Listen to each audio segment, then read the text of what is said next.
नालंदा के डीएम साहब नालंदा जिले के विभिन्न प्रखंडों में जा करके जन संवाद कार्यक्रम कर रहे हैं।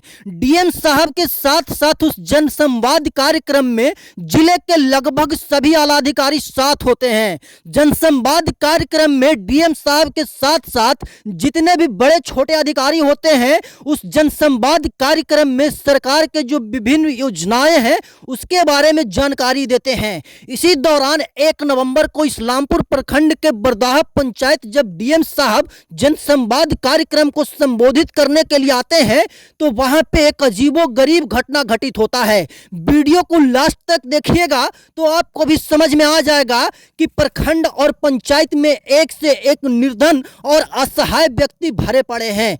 दरअसल होता यह है कि इस्लामपुर प्रखंड के बरदाहा पंचायत में जन संवाद कार्यक्रम को समाप्त कर डीएम साहब का काफिला इस्लामपुर प्रखंड मुख्यालय पहुंचता है तो वहां पे आती है कहानी में नई मोड़। डीएम साहब प्रखंड मुख्यालय में जन प्रतिनिधियों को और आला अधिकारियों को संबोधित कर रहे होते हैं और जब संबोधन समाप्त होता है तो डीएम साहब बिहार शरीफ मुख्यालय के लिए प्रस्थान करने ही वाले होते हैं कि वहां पे एक दिव्यांग लड़का आ जाता है और फिर होती है पूरी कहानी का शुरुआत।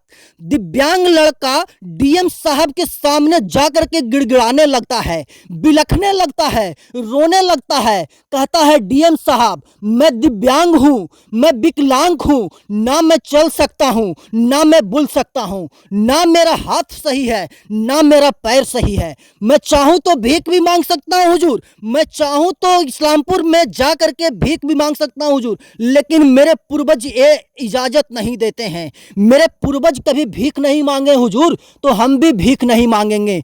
डीएम साहब बोलते हैं बताओ बाबू क्या समस्या है। तो गौतम बताता है साहब मेरा पैर हाथ नहीं है, मैं पैर हाथ से काम नहीं कर सकता हूँ, मुझे थोड़ी सी जमीन मुहैया करवा दीजिए हुजूर ताकि मैं गुमटी खोल करके अपने परिवार वालों का भरण पोषण कर सकूं। जब यह शिकायत डीएम साहब के कानों तक जाता है तो इस्लामपुर प्रखंड के जितने भी छोटे अधिकारी होते हैं उनके पैर थरथराने लगते हैं, सांस फूलने लगते हैं, एकदम से वो सन्न हो जाते हैं। डीएम साहब वीडियो साहब को आदेश देते हैं और बोलते हैं वीडियो साहब इस दिव्यांग लड़के को सहायता कीजिए, इसको देखने वाला कोई नहीं है। ये सुन करके गौतम एकदम चहक उठता है, खिलखिला उठता है और गौतम को ऐसा लगता है कि डीएम साहब के आदेश के बाद अब हमें एक नई उम्मीद की किरण जगी है और गौतम वहां से हंसते मुस्कुराते अपना गांव गुलजार बाग चला जाता है। अगले दिन जब बीडीओ साहब के पास गौतम आता है तो बीडीओ साहब बोलते हैं गौतम तुम्हारे समस्या को मैं अपना समस्या मान करके बहुत ही जल्द इसका समाधान कर दूंगा। उसके बाद गौतम के चेहरे पे जो खुशी आती है, जो चमक आती है वो देखने लायक होता है।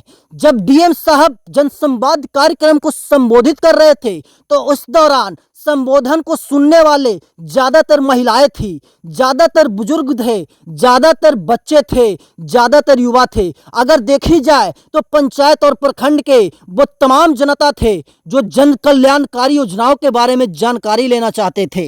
डीएम साहब 1 तारीख को जनसंवाद कार्यक्रम को समाप्त कर बिहार शरीफ मुख्यालय पहुंच गए। अब डीएम साहब के इस आदेश के बाद गौतम के सहायता मिल जाने की उम्मीद के बाद पूरे इस्लामपुर प्रखंड में डीएम साहब की चर्चा हो रही है, पूरे जिले में डीएम साहब की चर्चा हो रही है कि डीएम साहब ने उस व्यक्ति का मदद किया है, उस गौतम का मदद किया है जिसका मदद करने वाला कोई नहीं था। इस खबर पे नालंदा दस्तक आगे भी आपको अपडेट देते रहेगी। तब तक के लिए बने रहे हमारे साथ और देखते रहे नालंदा दस्तक। धन्यवाद।